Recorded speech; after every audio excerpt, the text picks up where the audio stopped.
I would like to begin my reflection and homily with a secret that many of us here are not aware because we don't see it very often. But as I read the Roman Missal, the instruction for this Palm Sunday several times, and it says that after the Passion narrative, if appropriate, a short homily should be offered. If not, a period of silence should be observed. So I'm going to define that short homily. There is a reason to this because yesterday in the morning, before I went to Brandenburg for a funeral of a former parishioner, I sent an email out to a number of members of the worship committee, including Deacon Randy. And there was two things I said in there. One was I would like to offer the voice of Jesus to someone other than the presider, other than the priest, because it says in the instruction. And the other thing is I said, this is my humor. The homily will be 45 minutes. One person sent back, I cannot remember whether it was to everyone or to myself, thank you.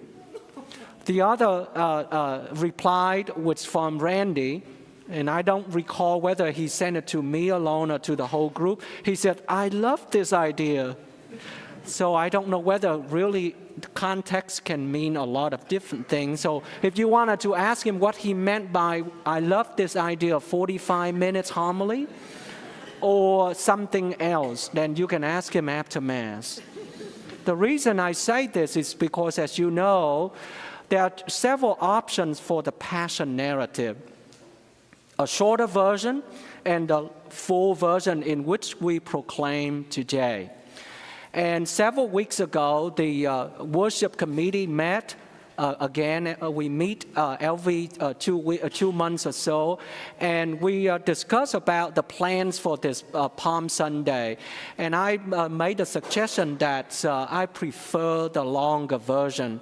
There's wisdom behind this, of course, because I would like for everyone who attends to have a good idea of what the whole story of the Passion narrative is about, rather than a shorter one. And so, as you may know, it takes a little bit longer, and human nature often tells us, let's go shorter rather than longer. But I think there's good pastoral and theological wisdom behind that. And as I read the narratives a number of times this week, and what struck me was the line in which Jesus says at the very end. But before that, because the focus that I wanted to have for the homily today, I pay so much attention on the Passion narrative, and I admit, I tend to forget the first reading from the book of the prophet Isaiah, chapter 50, which we heard today, and the second reading from Paul's letters to the Philippian Christian, chapter 2. And yesterday, during the first reading at the 5:30 Mass, as I was sitting there, the line that struck me a lot as I try to reflect also in addition to my preparation for this homily, the suffering servant in which Isaiah was telling the people of his time and today. God is my help, therefore I do not feel disgrace. God is my help, therefore I do not feel disgrace. And as I thought about that during the first reading yesterday, and I wanted to share today as well, when Jesus says right before he gave up his last breath, God the Father, into your hands I commend my spirit. As we all know, human nature and human beings, there is nothing more disgrace than death itself. Thousands of years before Jesus, beginning with Abraham and then all of his descendants into the time of Jesus, and with Jesus, including himself, after Jesus until our time. There is nothing more disgrace in our life, in our journey here on earth, than death itself.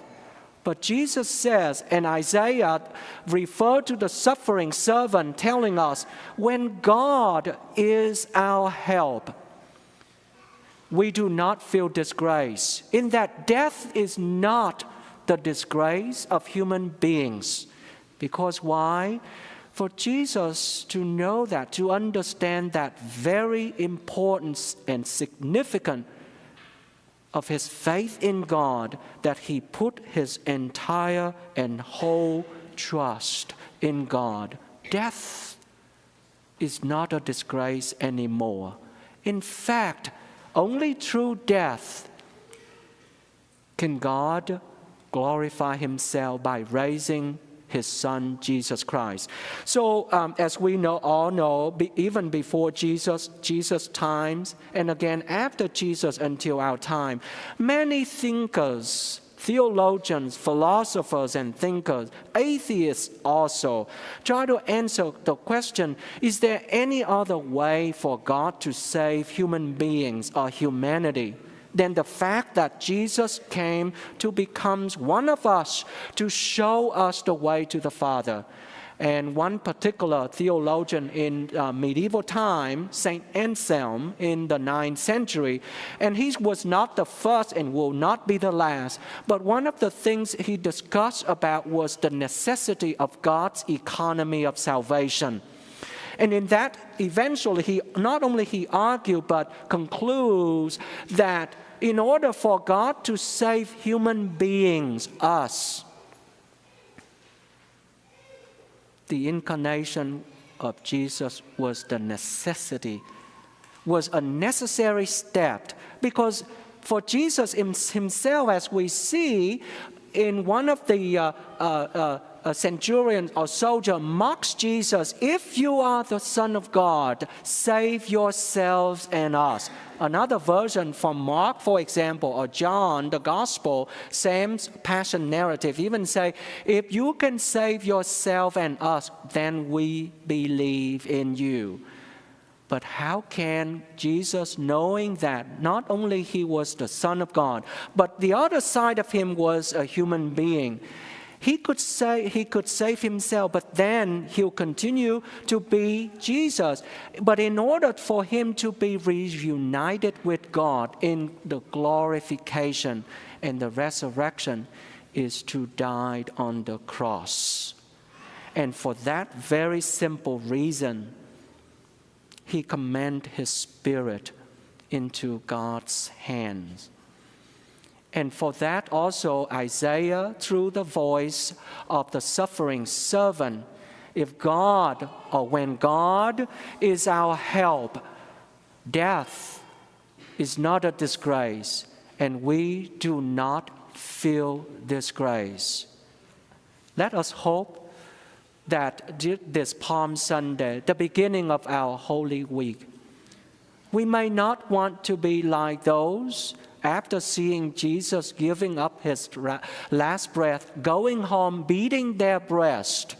But let us put our trust, following or imitating Jesus, putting our trust in God, and commend our spirit into his hands.